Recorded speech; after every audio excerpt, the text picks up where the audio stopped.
I realized most people, myself included, we never go to failure. There was a point there where I thought, how many times would people succeed if they never quit? I'm lucky that I've gotten to the successes I have because I've listened to my mentors 50% of the time. Imagine what would have happened if I listened to them 100% of the time. Welcome to Veteran Voices, SITREP, with your hosts, Tom and Chris Faust.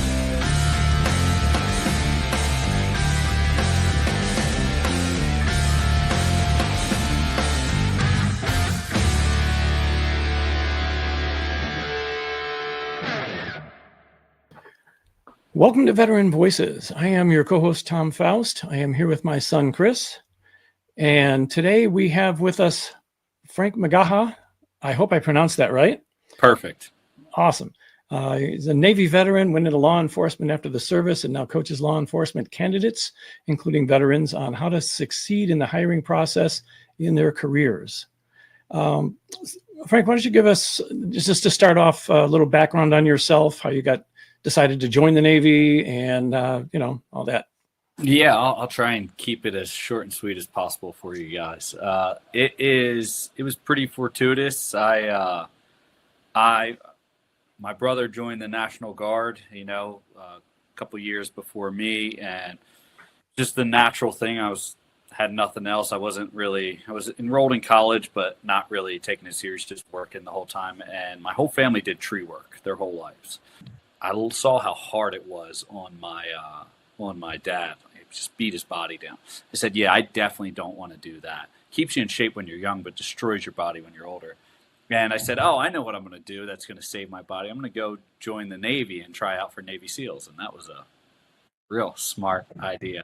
So that's what I did. I said, I'm going to go do the hardest thing I can think of. And that's what popped up. And I did that. And I got my butt handed to me through SEALs training. And then I got really blessed after I rotated out of BUDS. I had two compression fractures in both tibias.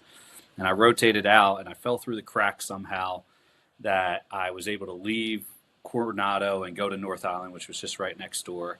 And it was just in time that I had a really good mentor, a really good senior chief. It was there. A bunch of billets just opened up to go air crew and kind of drive and stay into that kind of like special operations type aspect. And he asked me if I wanted to give it a shot. I said, absolutely. I mean, there was a lot more that went into it. But I said, absolutely. And he told me, if you get hurt again, they're kicking you out of the Navy. And I said, I'll make sure that doesn't happen. And then that's what happened. I rotated into aviation side, got on, went to Pensacola, Florida, completed my A school there for NAC, Naval Air Crewman. And then they had a billet. Like every other class, they had a billet for a dry air crewman, which was on 53s for Marines. They're very familiar with them, but Navy, we have them too. We use them for multi-mission platform. Primary mission was anti-mine warfare, but they were a multi-mission platform. They could do anything from NSW to logistics, transport, gunning operations, anything, right? Well, they had one billet for that, like I said, every other class, and I said I want that billet because I didn't really want to be stuck on a boat, the whole time. And once again, really good mentors, really good advisors. I managed to pick up that billet, and that pushed me out into my C school in Norfolk, and then hit my squadron in the same city. 3 deployments to the Middle East later, 2 operational deployments, 1 tactics deployment, shorter tactics deployment, and it just great guidance. When I got out, or when I was getting out, all my mentors, they all do what great mentors do, tell me I'm an idiot and I'll end up on my mom's couch and, I don't know what I'm doing. But they didn't know that all their guidance and mentorship had prepped me beforehand. And I had already got accepted, and I was already enrolled in a hybrid EMT academy. I got enrolled during my last deployment to the Middle East. So anytime I got internet access out there, I was doing EMT classes remotely. And then I also got accepted into my first police academy with the National Park Service, which happened to be in North Carolina, Western North Carolina, where a lot of my family is originally from. and it just worked out really well. And so they're all saying, hey, you're never going to make it on the outside. And I said, well, you guys already set me up for success. So I already started the academy. My CEO really liked me. He allowed me to start terminal leave Christmas Eve that year. And from all my deployments, I had enough terminal leave saved up that I was able to get paid the entire time through the academy on terminal leave. So Nice. Yeah. Really, really blessed. But like I said, I can't take the credit for it. Just good mentors and guidance along the way. Mm-hmm. You mentioned BUDS and another acronym, NWS or something like that. I'm just wanting for the listeners to understand what the acronyms mean. So BUDS is Basic Underwater Demolition / SEALs Training. It's what you have to go through to go get into the Navy SEALs. When I was going through, I don't know if they still do this, but they were specifically recruiting for that. You would have to get an initial rate, but if you passed your entrance test prior to boot camp, you could be put in a specific division in boot camp and everything like that to follow that SEALs pipeline, which then started with pre-BUDS. You stayed in Great Lakes for some time, and that's where you had pre-BUDS. That's where I did my first set of stress fractures to my legs, and I was just trying to push out to stay out with my class. And then after that, I didn't, right? I got put on med hold, recovered. I was mentioning this in another podcast. The recovery was almost like asking me to break my legs again. I had to run 3 23-mile days on a treadmill on a Monday, Wednesday, and a Friday. And that was the exit to get out of med hold and go back into training. And it was towards the end, so I missed my class at 279, I think it was, and then I rotate out with 280. Early in training with 280, I felt them come back immediately. I was going through training farther, kept running, and came off the dirty name on the obstacles on the obstacle course. Felt them just pop. And I was like, oh, that's fun. And then NAC, Naval Air Crewman, is what it's called now. My rate or my MOS would have been called an AWS, but they kind of took that away. It used to be Aviation Warfare Specialist, and then it just transitioned to, they still call you AWS, but it's still your description is just an NAC, Naval Air Crewman. So that would be anyone on a fixed wing, anyone that would be a rescue swimmer. Like rescue swimmers, their title would be AWR or AWS as well, but they'd be on the wet side of things. There's a couple other AWs for fixed wings and stuff like that, but we all had the designation of NAC, Naval Air Crewman. So the BUDS training that you went through then, which obviously you couldn't complete because of the injuries. No, got my butt handed to me. Yeah. So do you see that as a failure or a turning point or Absolutely. a wake-up call? Actually, I'm glad you said that. I truly feel that was the first time I failed something in my life. Like I gave it everything I had, and I just wasn't good enough. I just wasn't, and it's what it was. And for the longest time, it was one of those things that like eats at you. Could I have been? And I was 19 when I finally made it out to Coronado, and then it motivated me in two ways. First, and like I said, I've mentioned this before, it made me train so hard so that would never happen again. So when I got to Pensacola, I was doing soft sand, barefoot 6 mile beach runs, or almost 6 mile beach runs, every day after training because I didn't want that to happen. And then so there was that. And then the other aspect of it is I really got to thinking, why is this the first time I failed? And I started looking at it as a I guess a different aspect. And I'm sure someone could persuade me to think that I'm probably not articulating this as well as it should be, but failure is, in my mind, it was fantastic. I knew that I couldn't go any harder. I gave everything I had to it, and I just wasn't good enough. And there was a sense of, I don't want to say success, but there was a sense of relief in that because I realized most people, myself included, we never go to failure. We quit before we can fail. Mm-hmm. right? And there was a point there where I thought, man, how many times would people succeed if they never quit? You know, you think about businesses, people that start businesses, you know, they Mm-hmm. say, you know, the average business, like 90% of businesses can't make it 3 years. Is that because people, you know, couldn't actually do it, or is it because they quit and they gave up on it?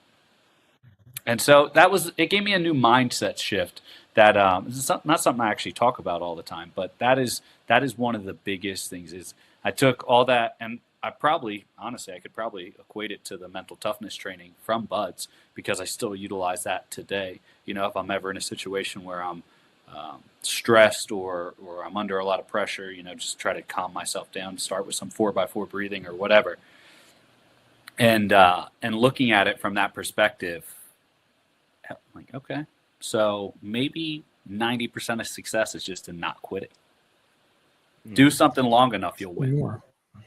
Yeah, in business, it's like failure is really just a lesson, something to learn from, and you will succeed if you never quit, unless you Agreed. die first, I guess. Yeah.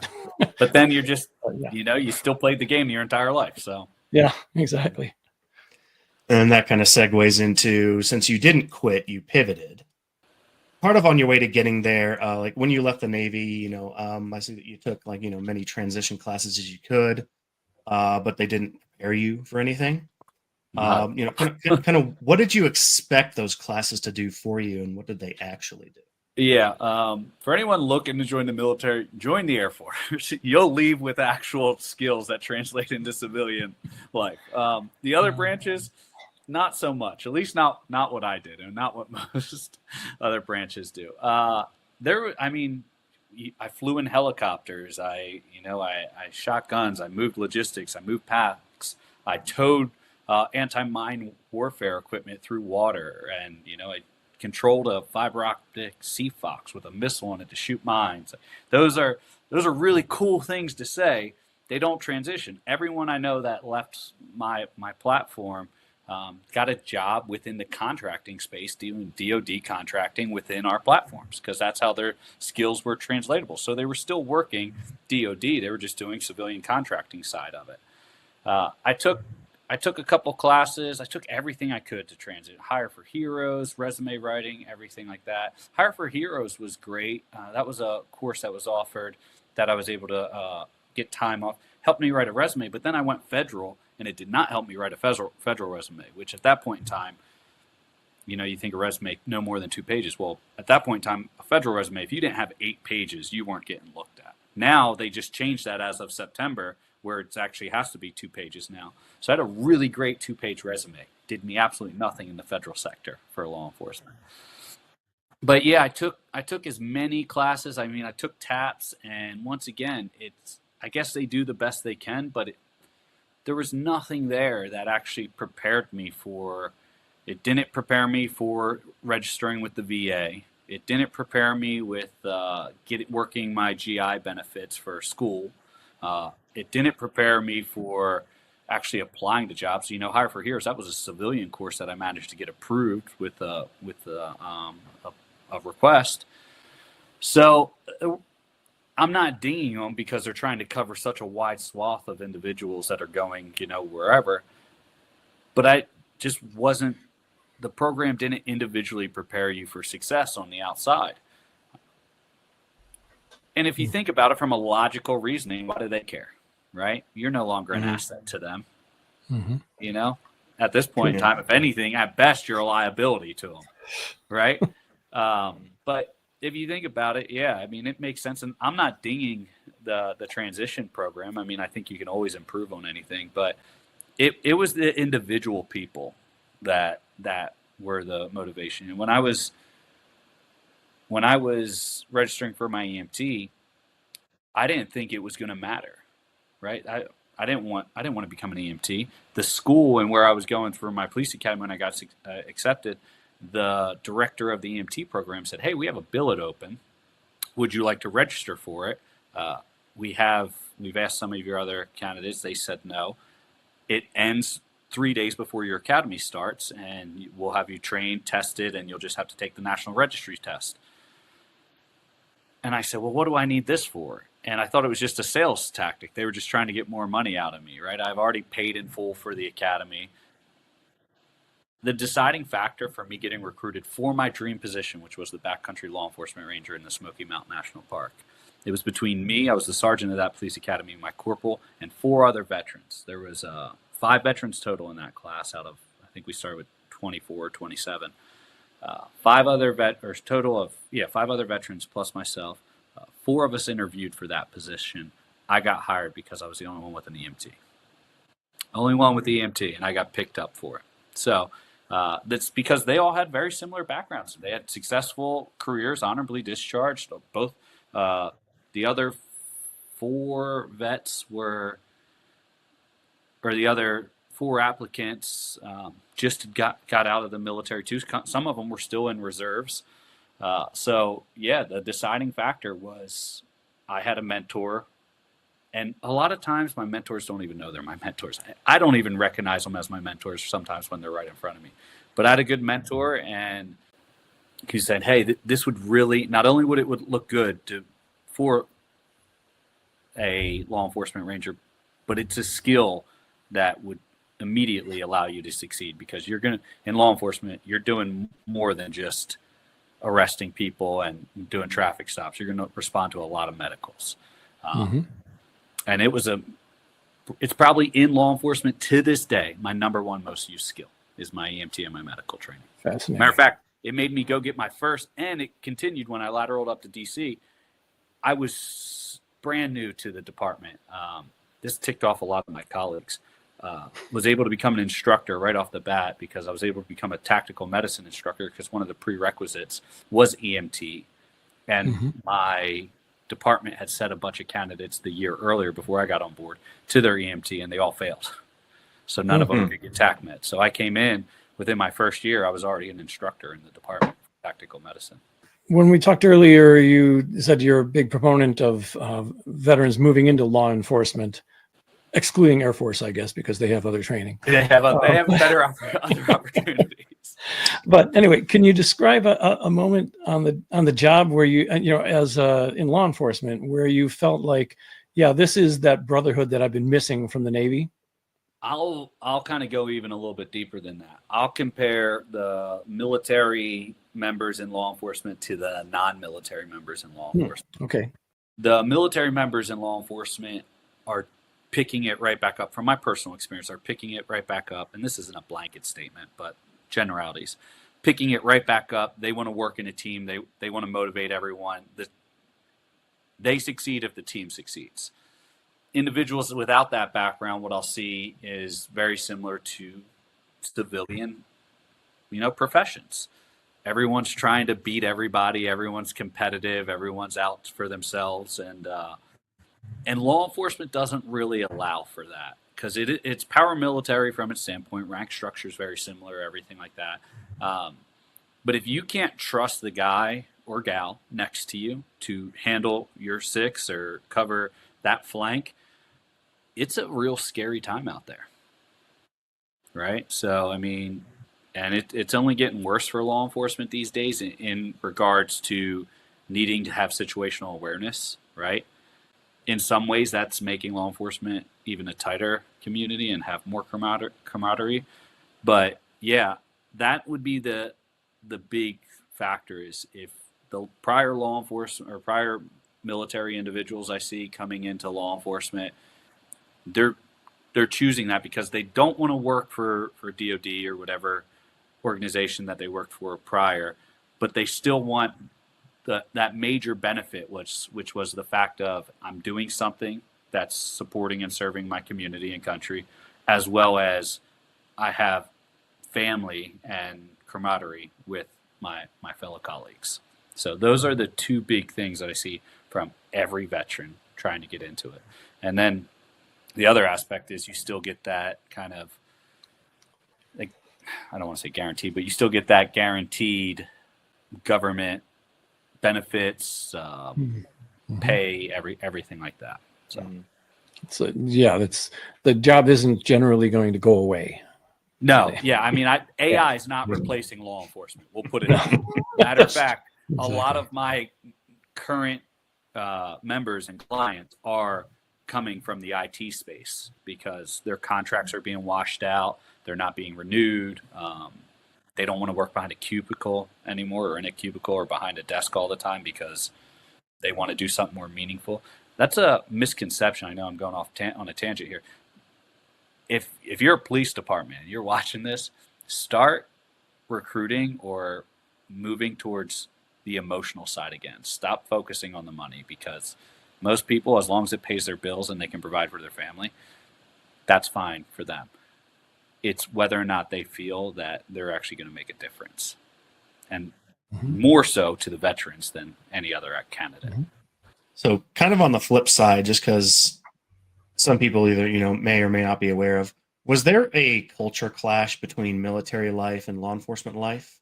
And if so, what was that difficult to maneuver? I think any person getting out of the military can attest to that cultural shock of trying to reacclimate to civilian life. Perfect example, is the rank structures in the military.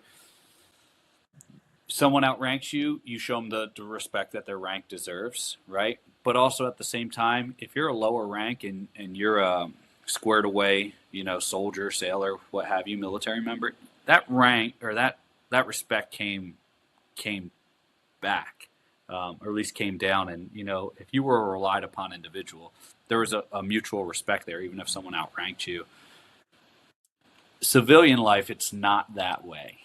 Right, that's going to be the culture shock. I'm going to kind of use a story here. I had an EA that got out recently, wanted to get into law enforcement, and when I was working with him, I told him, you need to lose all that E8 bravado, lose it, because no one's going to care out here, especially when you go in front of the psychologist. They're going to fail you.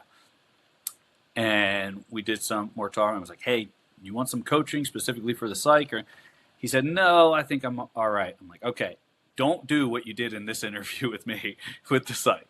Okay, goes, fails the psych, comes back, gets some coaching, goes to the next psych, blows the psych out of the water. But that's it. And I used the analogy. I said, as soon as you get out and it's the same in law enforcement too. You could go to an E1, well, that's not saying, an E3, or a new police officer, right? And say, hey, yeah, I'm a retired police officer. Say I'm a retired, E8.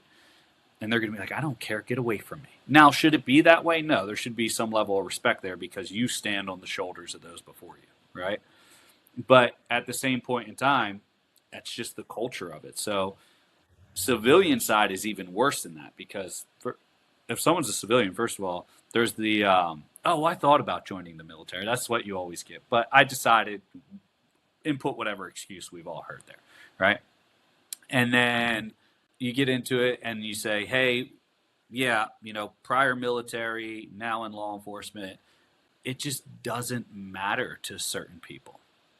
And you're coming out thinking, man, I put in all this time to serve and support my country. And most people don't realize how hard it is to go through the entire military and get an honorable discharge, or to not get written up, or a page, or captain's mast, or some type of UCMJ, which will shoot you in the foot for law enforcement. I mean, it's going to make it that much harder to get into law enforcement with any of that. But if you're coming out and you're saying, hey, I'm just going to go military to law enforcement and not expect a culture shock, you still got to deal with civilian life because you're a civilian law enforcement officer. There's going to be culture shock. If you don't want that culture shock, well, you're going to get it on your personal life regardless when you get out. If you don't want that, go become a DOD police officer and just patrol the bases and the surrounding area of the bases, because outside of that, you're going to have culture shock. You're going to come out here and you're going to say, you need to listen to me. I have the authority as a law enforcement officer. And a civilian will say, cool, I have the Constitution, so let's see who wins this battle. And if you don't know the Constitution as a law enforcement officer, you're going to make yourself and the department subject to a lawsuit, which I promise you the department is not going to stand behind you if you get them sued for $1 million. Yeah, I imagine that. So when we spoke earlier, you talked about the the fact that you eventually had to leave law enforcement as well because of injuries. Again, I think is what you said. Yeah. They kind of compiled up, added to what you were injured with before. So when did you first realize that you might not be able to do the job the way that you used to? Yeah, it was a very pronounced moment for me. So while I was in the service, I was a part of a couple helicopter mishaps. One of them was a major crash that claimed the life of two of my fellow crewmen. And it was early on in my career. Young and thinking I was invincible, in the middle of trying to rescue the crew that I could get to, I jumped off a pretty large cliff. In doing that, I wound up costing me some injuries down the line that ultimately I had my hip completely redone because I fractured the head of the femur. Apparently I had some foreign object in my ankle, and then my left shoulder would just always dislocate. And it got worse the more it would happen. So right before I left the military, I had the hip surgery. Felt pretty good. Got back into it. Was able to go through, be the backcountry law enforcement ranger, which required a lot of hiking and carrying gear. And then in DC, I had the ankle and the shoulder done a week and a half apart from one another because, I made an agreement with the department. Hey, I'd work these times. This is the amount of leave that I get. And so I didn't want to be down on limited duty for a long time.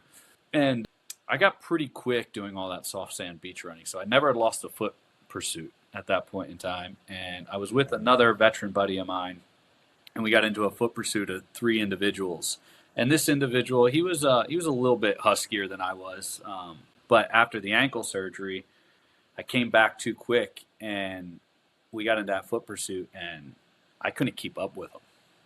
Disappeared around a construction site with all that tarping on it, when they're working and building something, and I couldn't see them. And as a law enforcement officer, to lose sight of your partner while you're in the middle of a pursuit is one of the scariest things that can happen. And it was maybe only a few seconds, 10 seconds or so, I'm not sure, but it was the longest 10 seconds of my life, or even shorter, I don't know. It felt like an hour before I could get around that corner. Now, thankfully, nothing happened there, but it really got me thinking, man, I don't want to be the person that has to use a tool on my duty belt, whether that be my firearm or my baton, when another fitter officer would not need to do that, right? And I knew the liability that would bring to the department, to myself, but more importantly, it wasn't fair to the community, and those that I was serving with as a law enforcement officer. Just because someone decides to resist me while I'm handcuffing them, and my shoulder would have dislocated, and now I have a dislocated shoulder, and I know I can't fight with a dislocated shoulder. That doesn't mean I should immediately go to my firearm just because this person jerked their arm and took my shoulder out of socket.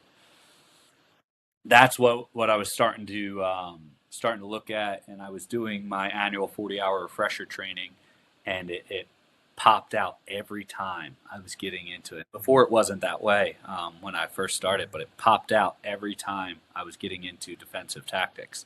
I knew at that point in time, I was like, if I get into a scuffle with somebody, and which I'd been in plenty before, it's going to come out. It's going to leave me to have to draw my OC spray, my taser, firearm, whatever I have to defend myself if the person keeps advancing, where someone who was fit for duty wouldn't. And I've said this before, it was the hardest professional decision I've ever had to make in my life. Getting out of the military was a hard decision.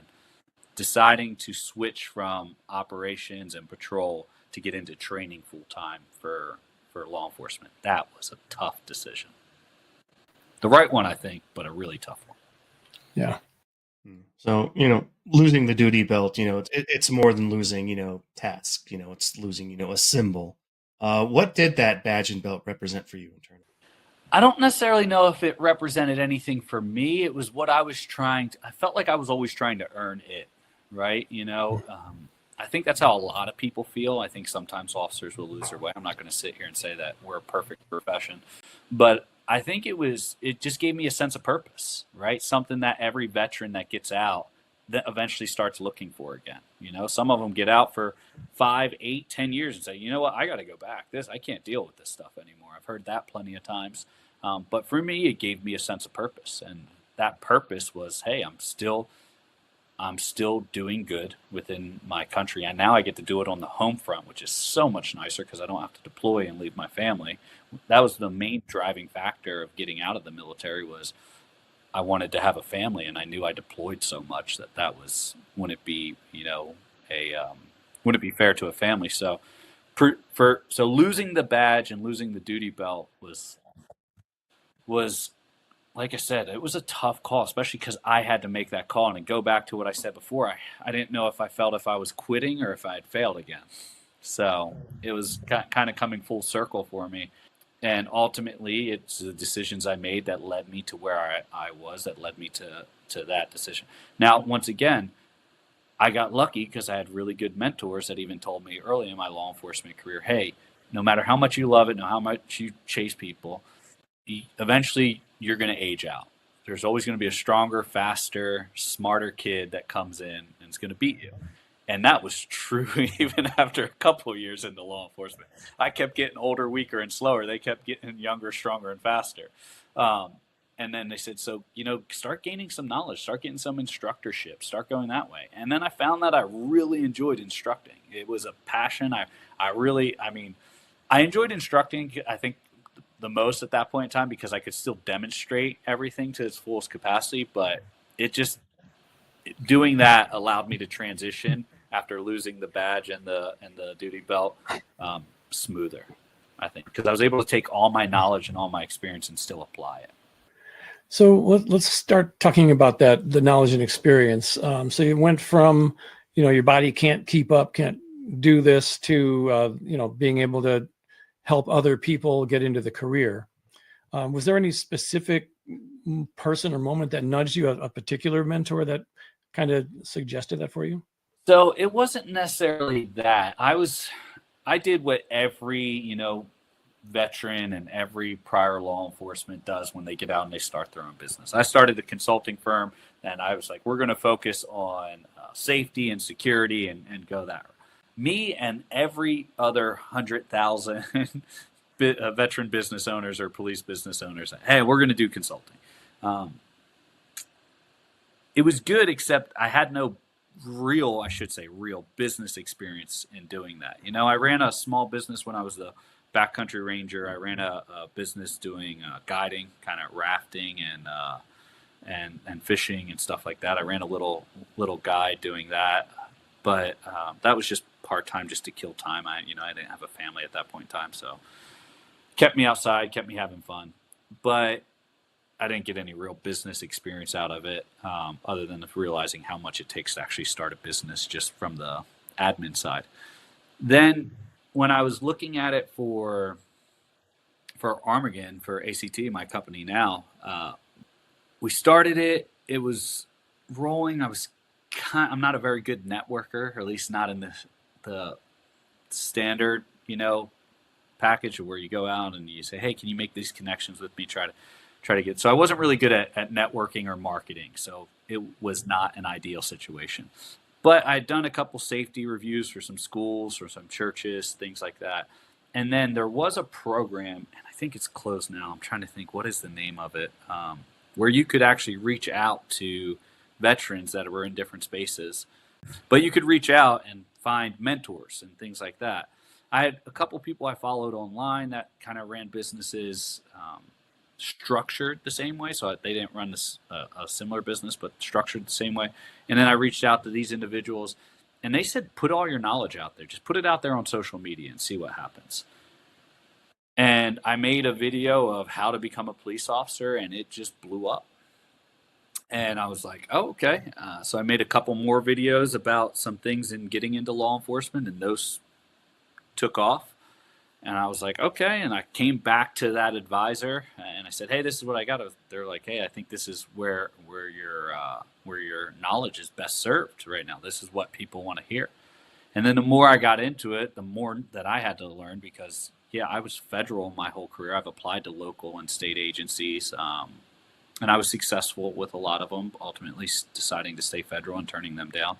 But But I can tell you law enforcement in Florida is not the same as law enforcement in California. Sure as heck isn't the same as law enforcement in Canada.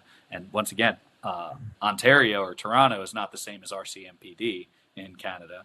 Or we've helped individuals in Australia, South Africa, England. Like, there was a lot to it. And then getting into it and realizing, hey, you know, there's four core disqualifying factors in law enforcement. One is being a convicted felon, mostly because you can't own a firearm. Second is being a current user of major substances, most likely because you can't own a firearm. Three is having some type of major credit issue, right? So like you're not meeting your financial obligations. And then four is being dishonorably discharged from the military, once again, because you can't own a firearm, right? So even that, you know, I came out with an honorable discharge. I didn't have any issues, no pages or any issues in the military. So I just assumed everyone applying would be very similar to me. Now, well, sometimes I'm helping a candidate that has a general discharge under honorable conditions, which some departments will accept, others will not, right? Other times and maybe I'm helping someone with an admin discharge for a injury, like a medical discharge that went into admin, but once again, still general, right? Didn't give them their honorable status just because, you know, things happen and admins they're like, well, you know what? We don't care. This is what we're giving you. You want to fight it, go fight it, right? That's government 101 right there. So there was a whole learning curve to that to get into it, and just a lot of it winded up being really, really eye-opening to me that I still had a lot to learn. And I've always said this, and I can't take credit to it. This was taught to me by, you know, an FTO, a former mentor of mine.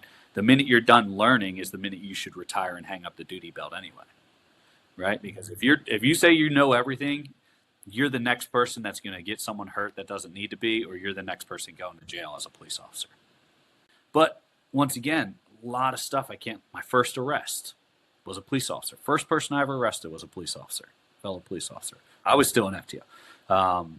My first real big case up in D.C. wound up getting into a foot pursuit, chased these two individuals down that D.C. Metro had been looking for. They just robbed a store, had guns on them and everything like that. Wound up getting into a foot pursuit, chasing both of them down, managed to coordinate and get them taken. And then everyone's, you know, shaking hands with the brass from my department. Like, it was a really big arrest. And as I'm getting ready to walk over there to talk to everyone, my FTO comes over. It's like, what are you doing? I was like, I was going to go. He's like, why? And people that weren't even on the bus, you know, fellow, you know, same level trainees as me. He's like, why? You did your job. We still got another half a shift to do. Let's get back to work. And it just, so much of it changed my perspective. You know, that first arrest, my lead, my supervising officer said, what came to me when I had no idea what I was, he's like, what would you do in this situation? I was like, I don't know. The academy did not prepare me for my first stop being a DUI of a sheriff deputy with his sober wife in the passenger seat and his two little girls in the back seat. And he's drunk with his gun and his badge on it. And I have no idea. And he's looked at me and said, what would you do if it was anyone else? I was like, they'd be arrested already. He's like, well, there you go. And it just, all that, I just can't take, I just don't know if I would have made the right decision by myself without that mentorship. Mm-hmm. So that's kind of where it all encompasses and kind of comes to that full circle moments for me. Okay. And now, since, today you train and coach law enforcement candidates so they can succeed through the hiring process and such. What are the top one or two things that candidates think that matter that actually don't? Man, it depends on the candidate. I have the most squeaky clean candidates that get in their own way because it's squeaky clean. So they think the simplest thing is going to mess them up, like a speeding ticket 10 years ago. Or maybe they tried marijuana one time when they were in high school and it's 15 years later. They are so scared, so nervous about that, about admitting to that, right? Because everyone has this image of them and they're afraid to break that image of themselves, that gets them in trouble, that they don't want to admit to that. And I'm sitting here saying, I just got someone hired yesterday that tried marijuana 2,000 times. What are you talking to? Stop, because you're just going to mess up. So a lot of people, what I see the biggest of general is people go into it and they don't take it serious. They'll go in and they'll think, oh, I got to do well on my PT test. I got to do well on my written exam. I got to do well on my board interview. Yeah, that's true. Then they'll say, oh, the psych's just a catch-all. They're not really worried about the psych, except the psych is the number one disqualifier now, right? Number one disqualifier for all law enforcement. And it's usually the last step. So departments have invested hundreds, if not thousands, to put a candidate through the hiring process at this point, only to fail at the psych. So that is one where I see an individual not worry about something, but it is something, or I'll see them over worry about something that's not a major factor as long as they can articulate it. I've also seen candidates, my fastest hire, I got her hired in 2 months. She almost admitted to multiple felonies she never committed because she couldn't understand the legal jargon in her PHS, which is her background packet. And in an attempt to be honest, she was overt. So, she's saying, yeah, I've stolen a vehicle. I'm like, whose vehicle did you steal? And it's, well, I borrowed my mom's car when my truck broke down. Okay, well, were you not allowed to borrow the car? Well, no, but it said, did you have explicit permission at the time? I'm like, were you ever told not to use the car? Well, no, I just didn't ask specifically at that time, and it said explicit permission to use the vehicle. Like, that's not what that is a legal definition of a crime that you're not understanding. You would think of it in common language as grand theft auto. Did you commit grand theft auto? No. Okay, well, unauthorized use of a motor vehicle is the legal terminology for auto theft. And they just won't understand that type of stuff. So the biggest thing that I really see when it comes to them, thinking something's important and it not being, is kind of the opposite of that. They don't take it serious enough to know that it is important, rather than think something's like, this is the most, I need to focus on my PT test. Well, you do, because guess what happens if you go to the PT test and you barely pass. Well, if we get to the end of the hiring process and there's only 10 billets, but I have 15 applicants that pass everything, the first place I'm going to go look is to see how well you did on your testing. It's a multitude of things, but that's kind of where I see candidates struggle the most. Yeah. And so you've been talking about the psych eval, and that, some things that veterans or other candidates do to kind of shoot themselves in the foot, so to speak. Is there some particular hard truth that you have to tell them that they usually don't want to hear? I think it's just, if you don't prepare in general, you're not going to make it. I shouldn't say you're not going to make it. Some people are just naturally charismatic, will go in there, go through. But even someone that comes out of the military, right? Say you filed for disability and say something was mental health. It's going to come up. You don't get to use the ADA. Like, you can, but you know what they're just going to tell you? Just like, okay, you're not the right fit. We decided you weren't the right fit. Mm-hmm. Hey, tell me about your disabilities. Hey, I don't have to under the ADA. Okay. I do not have any disabilities. So I am apparently Google wants to hear me too. But the aspect of it is, you could say that, but at the end of the day, this is the big misconception. You're still asking for employment. You're still asking someone to employ you. So you can't just sit here and say, I see, just look at any of the comments on our YouTube channel or any of our social. Oh, I did everything. I passed everything and they still didn't hire me. F this career or what have you. You're still asking for employment. You wouldn't be mad if you went into a job interview at a Fortune 500 company. You had 500 applicants that went through that with you. They had 3 positions and you didn't get selected. You'd be like, man, it's just super competitive. It's just, oh, well, they can't be that picky if they're that short-staffed. Yes, they can. They can. They get to make the rules. So it's such a misconception to go into it and just think, hey, I have this on lock. I'm going to go do the psych. My military disability won't be brought up. My last psych exam with one of my departments, the psychologist was yelling at me because they were asking about my helicopter crash and some specifics about. I said, absolutely, I will tell you everything you want. Go get the DOD to approve it because I signed a non-disclosure that I can't talk about this for the next 10 years.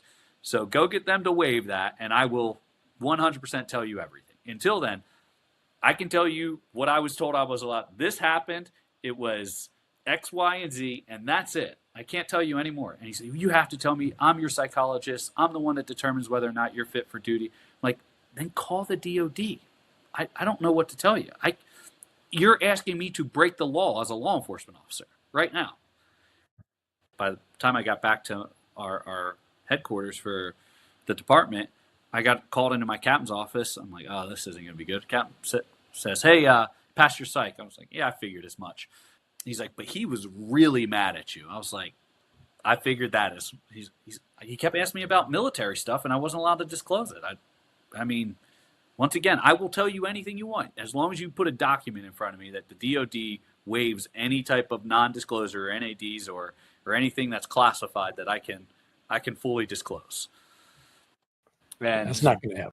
yeah, good luck is what I'm going to tell you. Let me know when the Pentagon sends the email back to you. But yeah, I mean that's what I see a lot. You know, if you're going to go into it and think anything is going to be, oh, I have a sealed record from when I was a kid, they can still ask about it.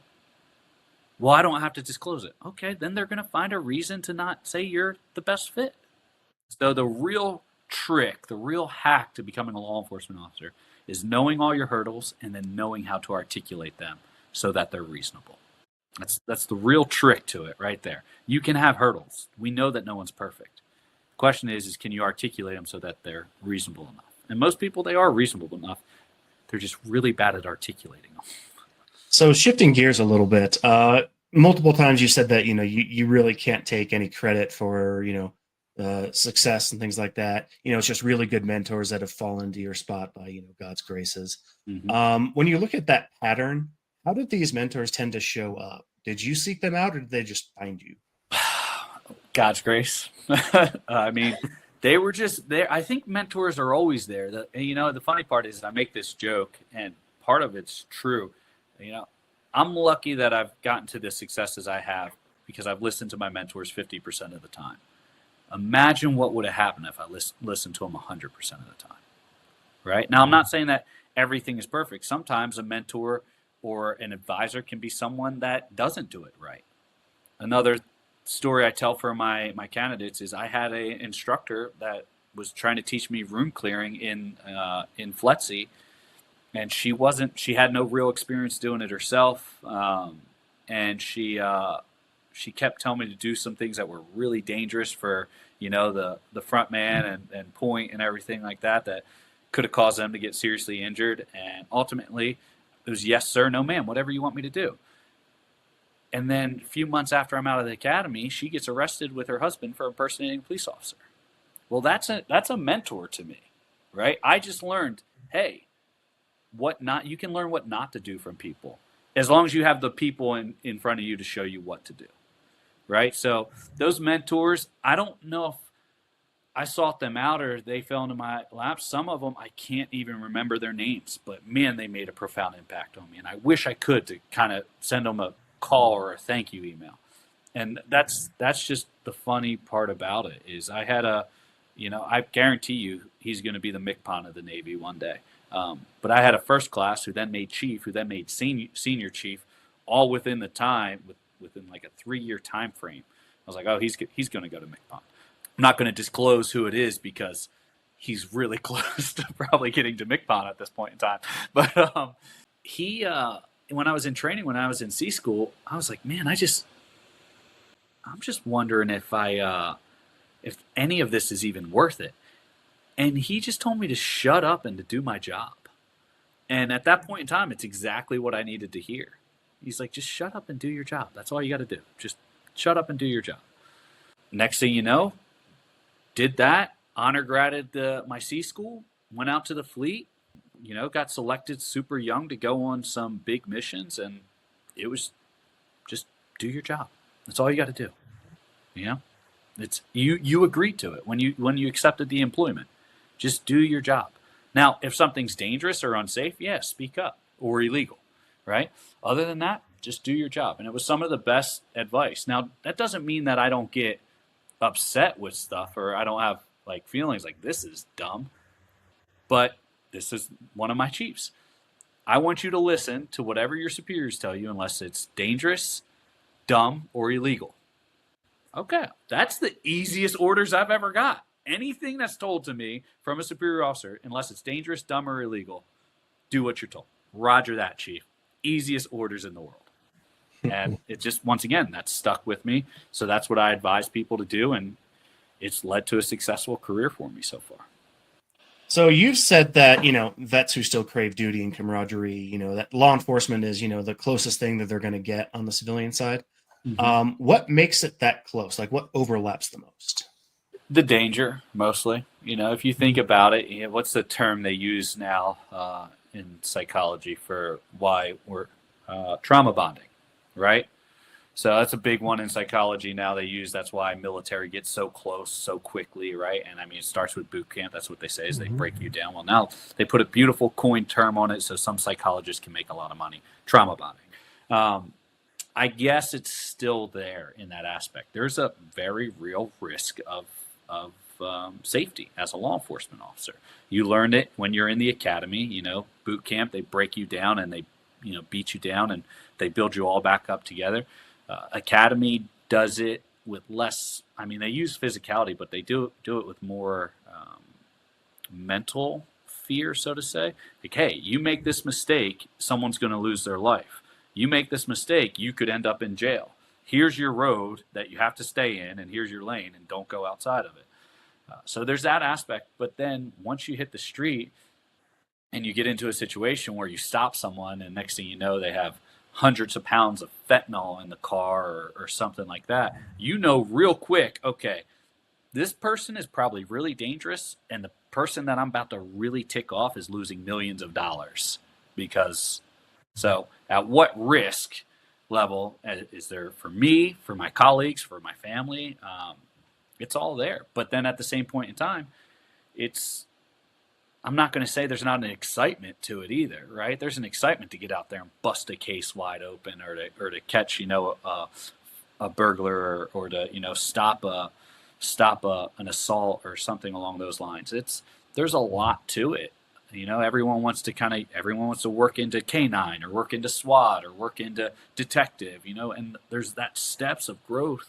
So when you're coming out as a veteran and you're looking for purpose, well, you went into military for the fact that you crave a little bit of excitement, something new, something that's not going to be the same every day. Well, that's still there in law enforcement. The difference is you're doing it on your home front instead of overseas, typically. The other aspect to it is for the individuals that do get on board with that team mindset, which is a lot of times other veterans and still non-veterans too, of course. But you could make a best friend or a brother or sister that you can do same thing in the military. I can pick up the phone right now, call one of my military buddies I haven't spoken to in years, and we pick up the conversation like we seen each other yesterday, right where we last left off. Obviously you ask about family and new stuff, but the same thing happens. Actually, I just had a law enforcement buddy. He went to a different department, and after I left DC, and he picked up and he was telling me about this big case. I can't go into detail, but this big case that he just got done working on. And I was like, oh man, you're crushing it out there. You're doing so good. And I did some training for him in the past, right? And then we wound up working as partners together for some time. But we just pick up the phone and we probably talk a couple times a year. But we live hundreds of miles apart, and we still, how's the family? How's everything doing? Hey, a couple times they were down here. We got together for some golf. It's all the same, except not everyone gets on board with it. So you can still find it. It's still there. But instead of it being 75% of the time in the military, 75% you got that camaraderie with everyone, because not everyone in the military gets along either. But then I can make fun of a Marine. If you're not in the military, you better not make fun of a Marine in front of me. Right. But the same point in time, it's still there, take out the 75%, it's 50% of the time, because once again, I have to trust the person that's going to come back me up on the call. If I call for additional units and I'm working with a shift that I don't trust, I don't want to work for that shift. I don't want to work on transfer me. You know what? Let me leave the department. Let me go to another department where I can find people that I can trust to respond. Not people that are, sitting on their phone way outside patrol sector so they don't get caught, watching, the Sunday night football game. If a veteran came to you and said, I want to go into law enforcement, what are some questions you would ask them to make sure they're really ready and, doing the right things for the right reasons? Oh, this is good. So anyone that jumps on an initial coaching call, you're going to get a preview right now. We will ask them first. We'll kind of go through. We'll get an idea where they are. So who they are, how old they are, where they live, right? And where they live, because it helps us know. If you're telling me you're applying in Las Vegas, right? You're going to apply to Las Vegas Metro. I know that if you apply to Las Vegas Metro, Henderson, or North Vegas, if one of them turns you down, none of the other ones are going to touch you, right? Because they're that tight. They all work with each other that much. If they turn you down, okay, we're either applying to a county in like Reno, Nevada, or we're going out of state, because you're done in the Vegas area if they tell you no, at least until that time has lapsed that you can reapply. And typically it's not that case. If you apply to one department and one department tells you no, another department would typically evaluate you individually.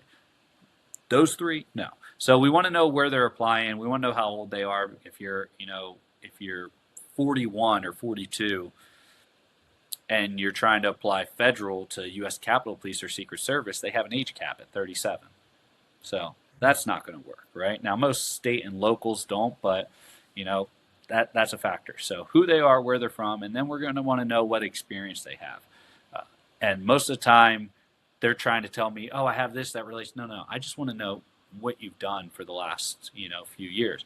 They say, oh, I work as an Uber driver. I know it's not. No. I'll show you how to translate that experience later. How long have you worked for Uber? Okay, well, I've worked for Uber for 6 months. Okay, well, where'd you work for before that? I worked at, this restaurant. Okay, how long did you work there? 6 months. Okay, where'd you work at before that? And I'm trying to establish at least a 3-year history, because if I see they change jobs every year for 3 years, that's going to be another hurdle that they're going to have to get over for law enforcement, because work history is a very prevalent part of your background, right? And then from there, we'll ask them about military, right? That's one of our core questions. Tell me about your experience. What do you do for work? Any college, any military? Well, why do I care about military? Once again, if they got in trouble in the military, was it an honorable discharge? You ever get any page, any UCMJs, articles, anything like that? Because that's going to be public records. I mean, the military does not hold back when a law enforcement department reaches out to them. If they get a release of information, they will give it everything over to, it's government giving it to government, so they don't really care, right? So I want to know, what do we have to articulate? And then after that, we'll open it up. Oh, and then we'll ask them what departments they've applied to.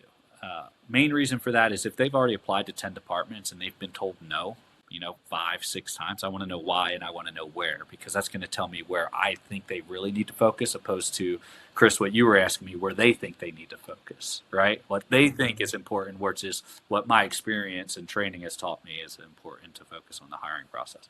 Then we open it up. We let them ask all the questions that they want. We answer them in full detail. And then at the end, we'll kind of dive into really where they are. And we'll ask them a set of questions. So first one is, okay, list any time you've been any involvement with law enforcement. That's arrest, detention, speeding tickets, camera tickets. They were called to your house, your school, even as a child. Next one is substance use. Anytime you've ever used an illegal substance or misused a legal substance.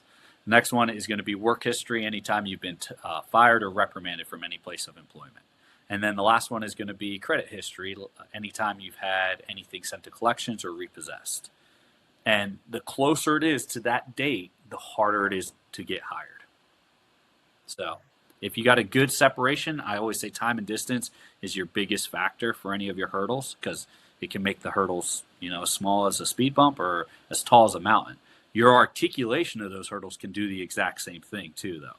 But it's way easier to articulate something that happened 7 years ago, opposed to, hey, yes, I got a DUI 10 years ago when I was 19 because I blew a .07 but I was under the age of 21, so I couldn't have any alcohol in my system, right? So I blew a .07 and I got a DUI, opposed to, hey, I got a DUI last year. I'm like, okay, you should probably wait a couple years. Come on back to us, then we'll talk about it again, because a DUI last year is not going to fly. Right. DUI 7 years ago, 10 years ago, absolutely.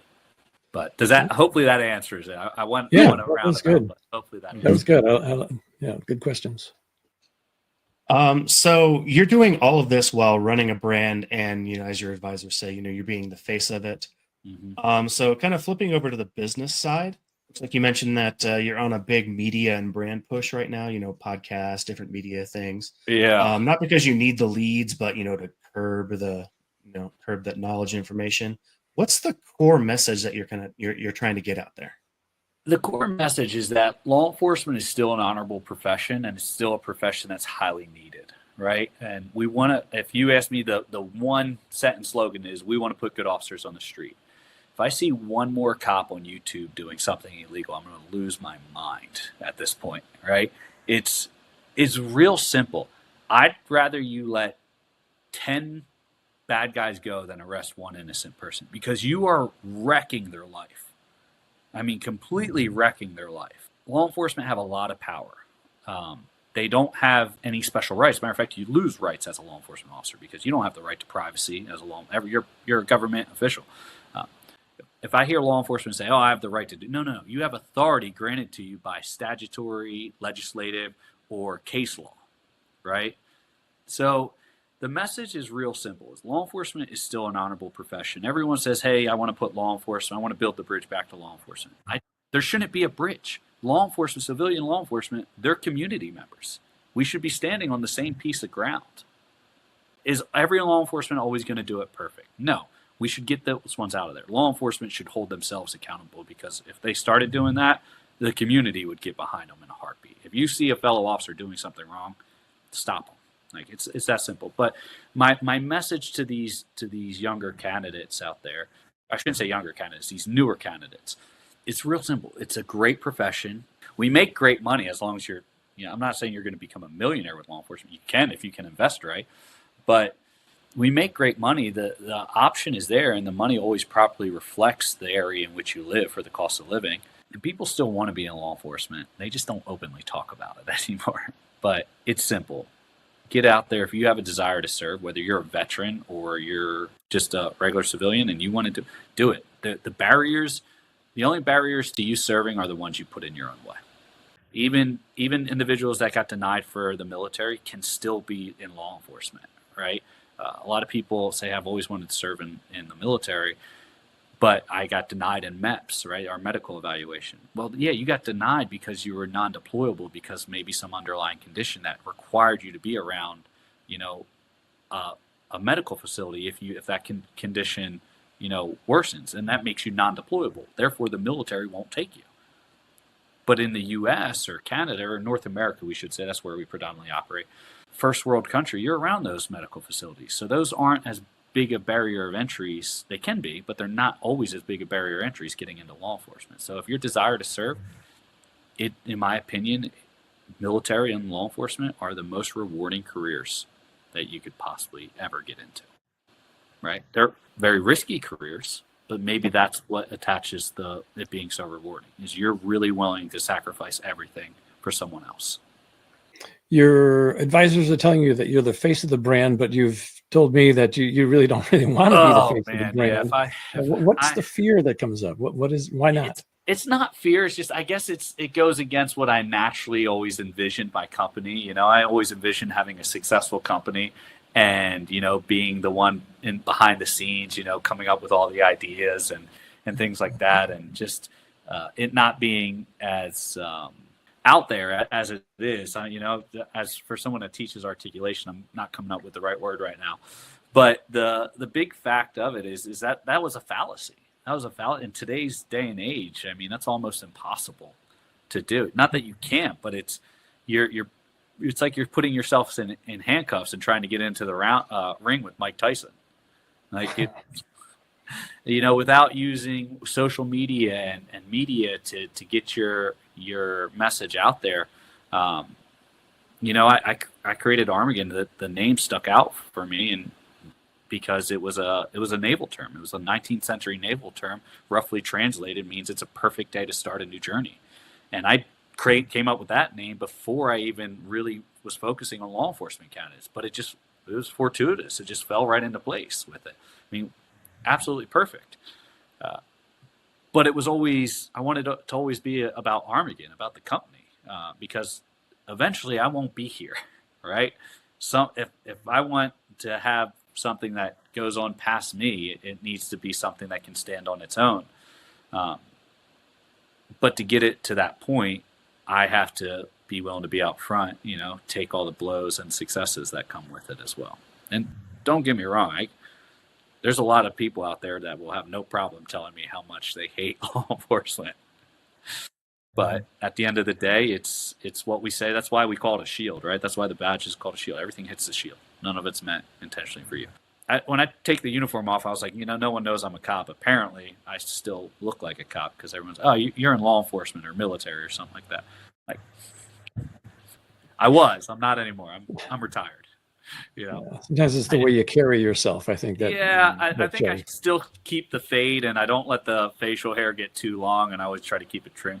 And I'm a shorter, stocky guy. I'm only 5'8", and I'm a little heavier right now, but I'm 195. So it's, I'm not the tallest or biggest guy, but I guess I still look like I'm either law enforcement or military. But yeah, no, it's once the uniform's off. I mean, once again, I'm just back to every regular civilian. Eventually, you're going to have to retire. Or you're going to have to hang up the badge and the duty belt. You're going to have to hang up that E8.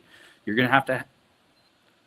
Law enforcement is what we do. It's not who we are. Who I am is I'm a father. I'm a husband. I'm a brother. I'm a son. Right? That's who I am. While law enforcement is a career, while the military is a career, it's not who I am. It's just what I do. Now, is it meaningful? Yes, it's meaningful to me. But I can't ever let it define who I become, and I can't let it consume my life, because then it will fully. That's where you go off the rails, I should say. That's where you lose it. And that was part of getting back to your original question. That was part of why I was, didn't think like, oh, I'll make some videos. And then as soon as we got enough money to get one of the other instructors in there and have them make the videos, we're going to do that. And I was like, we're there. Let's start weaving in another instructor. And then my advisors are like, cool, in 5 more years.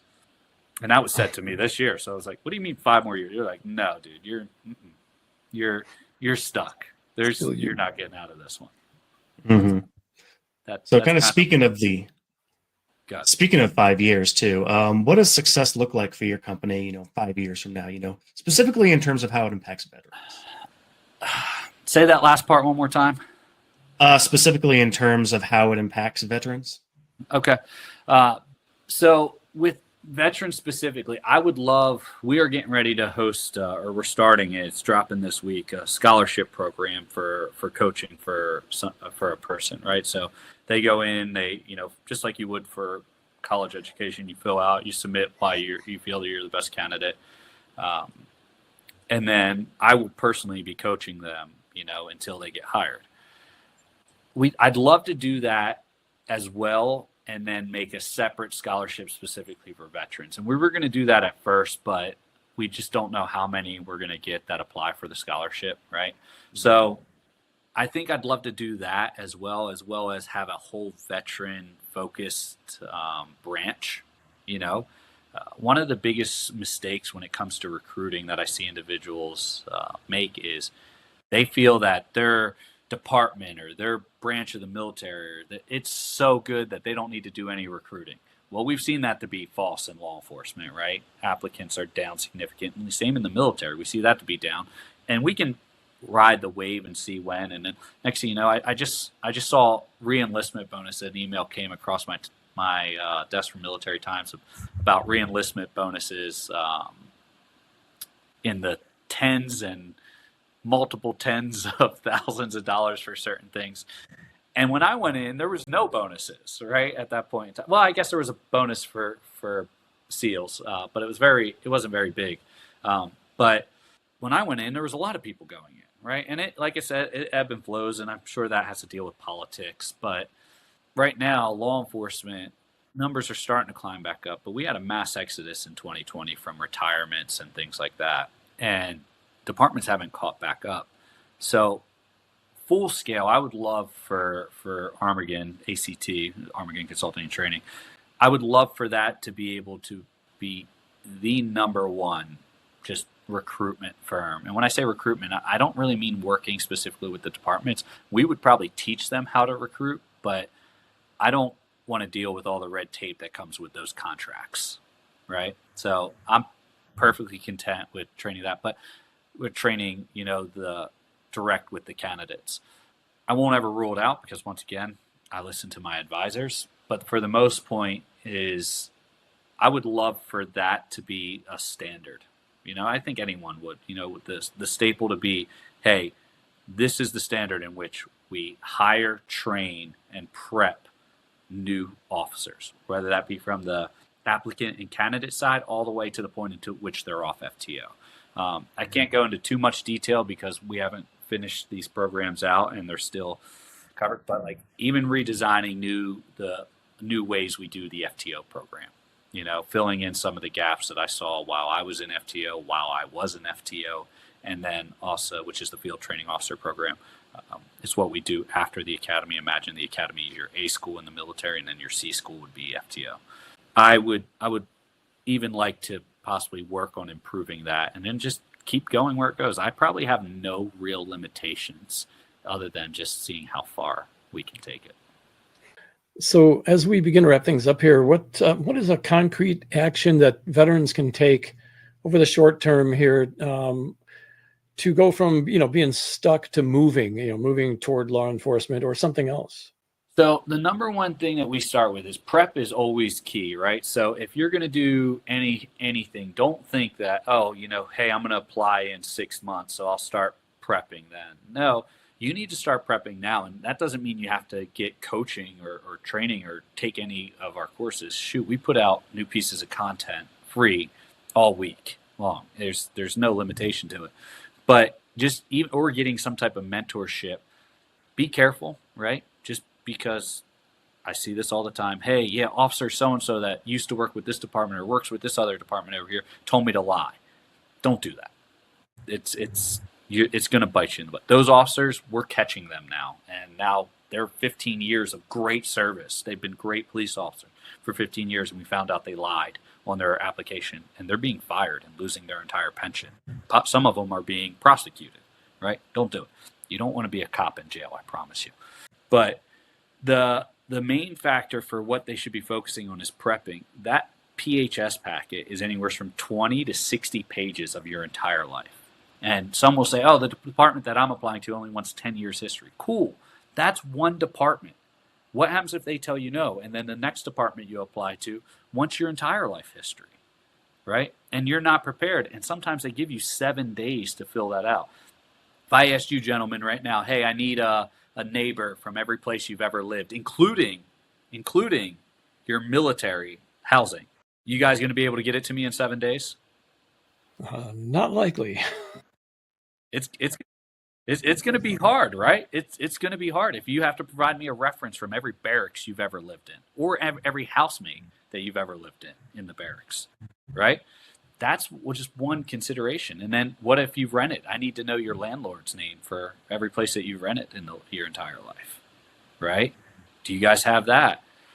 Once again, has anything ever went to collections in your entire life, right? You're like, well, shoot, man, I'm 40 some years old. How am I supposed to get that? And this is where the younger applicants have the advantage over that. But then at the same point in time, they have a disadvantage because one of the big things that they need to prove to everyone in the hiring process, the psych, the polygrapher, the background, the board, is are you mature enough? Where, a 40-year-old applicant, as long as their life experience demonstrates it, they don't have to prove that they're mature enough. So it ebbs and it flows as to what's pertinent with each applicant. But specifically, if you're trying to get into law enforcement, this applies to everyone, but veterans specifically, you need to have all that done prior to even wanting to apply. And then you need to identify your top 3 departments. Don't go out there and shotgun your resume out there. It's the worst thing you can do. Back in the past, yes, that worked. But now departments, you get in front of their chief or their sheriff, and they say, hey, why should I hire you for my department? It's too much. It costs too much money to recruit and put someone through training for them to just leave a year into it. And if you have applied to 5, 6, 7 departments, or you have that many open right now, and you sit here and say, oh, yeah, I'm really committed to your department. No, you're not. You applied to 7 other departments. Opposed to if you apply to your top 3 and you come in saying, sir, ma'am, I identified my top 3 departments out of every department that I was willing to apply to, and your department's at the top of the list. So I am 100% committed to working here. That goes a whole lot farther than saying, no, I'm committed to working here, but you got 10 applications out there. Prep is the number one thing you can do.